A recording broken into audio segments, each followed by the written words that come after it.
আসসালামু আলাইকুম রহমতুল্লাহি ওয়া বারাকাতুহু।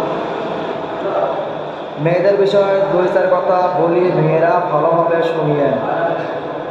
এই যে তোমরা ফেসবুকে, ইনস্টাগ্রামে তোমাদের নিজের ফটো পোস্ট করো, করে নিজের চেহারা মানুষকে দেখাও, এটা যে কত বড় একটা গুনার কাজ। তোমরা কি একবার ভাবি দেখছো যে আল্লাহ মেয়েদের মর্যাদা কত দিছে, মেয়েদের কত দাম দিছে?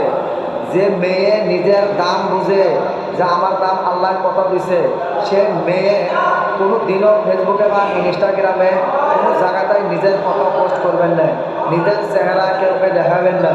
কারণ ও জানে যে আমার দাম কত। যে মূল্য বোঝে না তাই নিজের চেহারা জাহির করে, তাই ফটো পোস্ট করে।